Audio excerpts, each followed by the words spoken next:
Hello guys, welcome back to my channel. তো আজ আমরা ফলি মাছের ঝোল করব। তো আমি এটার জন্য সবার প্রথমে আমি তেল দিয়ে নিয়েছি, কড়াইটা গরম হয়ে গেছে। তারপর আমি জিরা সম্বার দিয়েছি। কে কে ফলি মাছের ঝোল খেতে ভালোবাসো প্লিজ কমেন্ট করে জানাবে। তারপর আমি আলুগুলো দিয়ে দিচ্ছি, আলুগুলো ভেজে নেব।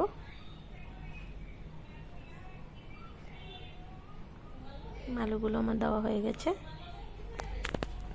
আমি এখানে আলু, বেগুন আর ডাঁটা দেব। আলুগুলো ভালো করে দেওয়া হয়ে গেলে তারপরে আমি নুন দিয়ে দিলাম।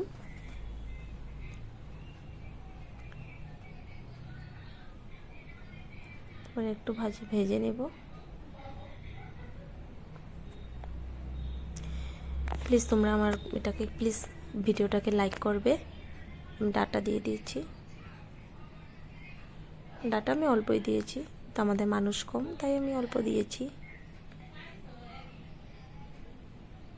তারপর ভেজে নিচ্ছি। তারপরে আমি বেগুনগুলোকে দিয়ে দেব। মশলাও আমি বেশি দেব না, কারণ এটা আমরা ঝোলে খেতে ভালোবাসি ফলি মাছের। কে কে পছন্দ করো বলবে কমেন্টে। তারপর আমি জিরার গুঁড়ো, হলুদ গুঁড়ো দিয়ে আমি গরম জল করে তারপর এটা আমি ভিজিয়ে রেখেছিলাম। তো আমি মশলা এখন বাটবো না, কারণ আজকে রান্না আমার দেরি হয়ে গেছে, তো আমি জলদি করে নিচ্ছি। গরম জল দিয়ে ভিজিয়ে নিলে তখন মশলাটা সুন্দর পেস্টের মতনই হয়।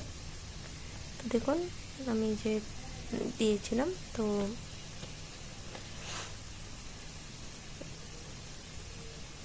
একটু ভালো করে কষিয়ে নিতে হবে।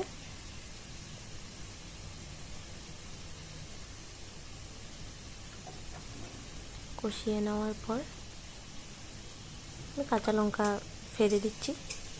আপনারা চাইলে বেটে দিবেন, আমরা ঝাল বেশি খাই না তাই আমরা ফেলে দিচ্ছি কাঁচা লঙ্কা।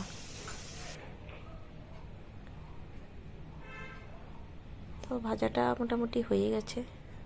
তো আমি এখন একটু জল দিয়ে দিব, তারপর আস্তে করে আর একটু কষিয়ে নেব, কারণ কষানোটা ভালো না হলে ভালো লাগবে না।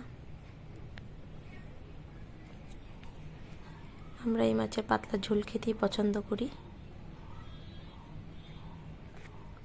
কারণ মশলা, কেউ যদি মশলা বেশি খেতে চান তো মশলা বেশি দিয়েই খাবেন আপনারা।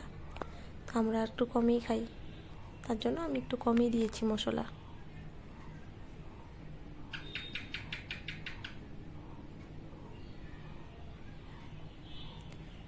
আবার একটু নেড়ে চেড়ে নেব।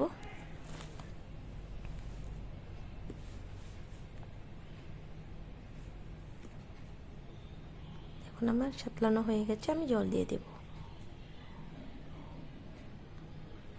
জলটা আমি এতটুকুই দিব, আর বেশি দেব না। এখন আমি একটু ঢেকে দিব। দেখুন জলটা আমার পুরো ফুটে গেছে। তো আমি এখন মাছগুলো ছেড়ে দিব। মাছগুলো এখন আমি ছেড়ে দিব, ভেজে রাখা ছিল।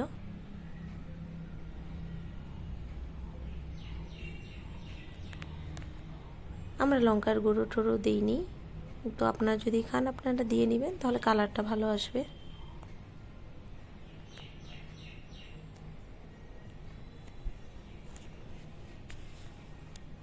কে কার কার ফলি মাছ প্রিয় অবশ্যই কমেন্ট করে জানাবে।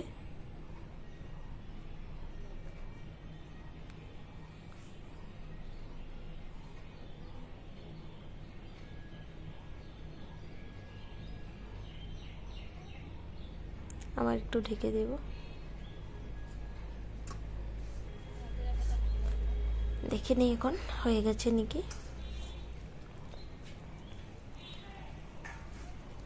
হয়েই আসছে, দেখুন সব সিদ্ধ হয়ে গেছে ভালো করে। আমার রান্না